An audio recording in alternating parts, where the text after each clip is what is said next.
Today we're here in Grace Cathedral with Ellen Clark King, the former vice dean of this cathedral. She's just finished writing a book called Cathedral Cat, so she's on her book tour. Tons of people here yesterday showing their appreciation for her. We're so grateful to have you back home. It's lovely to be here. I wanted to talk about Cathedral Cats, but we are done with that probably.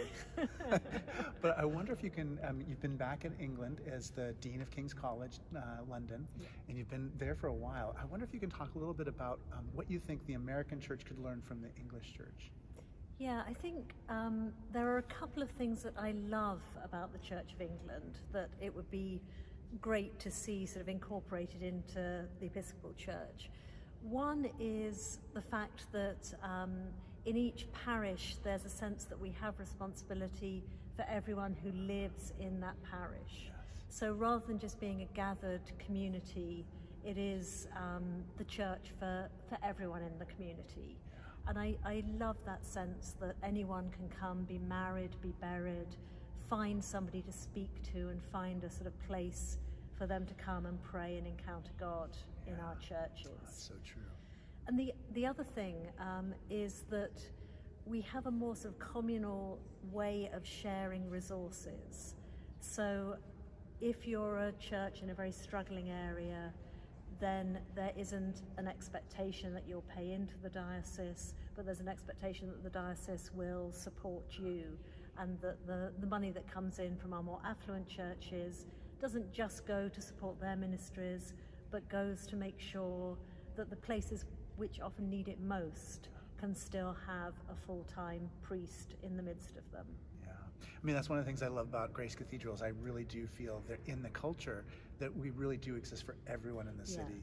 And so it is a little bit like that English church experience. Yeah, here. Exactly. Yeah, grace for all. Grace for all, exactly. Yeah. And you know, Sunday worship may not be the thing that draws you, but you may participate in yoga or sound bath or art exhibits, lectures, poetry readings, etc. Or just come and find this a safe place to weep or to sit. Yeah.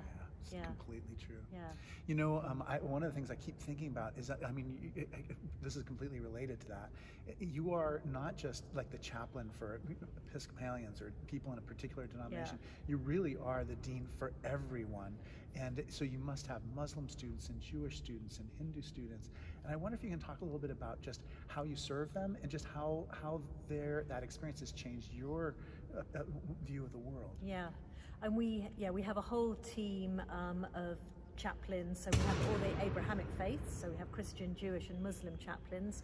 And just last year, as one of my initiatives, we also added a Buddhist, Hindu and Sikh chaplain, so that the particular faith groups can find somebody to speak to who understands their sort of culture, some of the stresses that they may be having with family and faith. But also we see all our chaplains as being there for everyone, being able to listen and sort of try and contribute to people's mental well-being.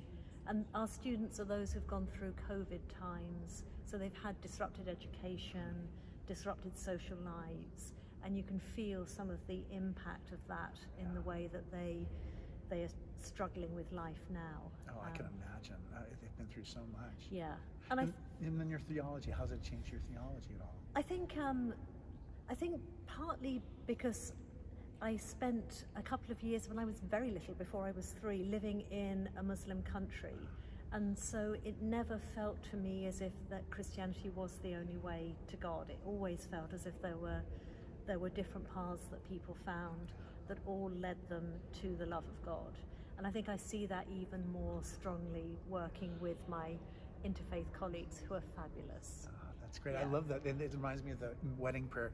May all who are witnessing these promises find their lives strengthened and their loyalties confirmed. Absolutely. And I feel that way too about our colleagues, our interfaith colleagues, that their commitment to their religious tradition and their people inspires me and helps me to be more committed to my faith and my people.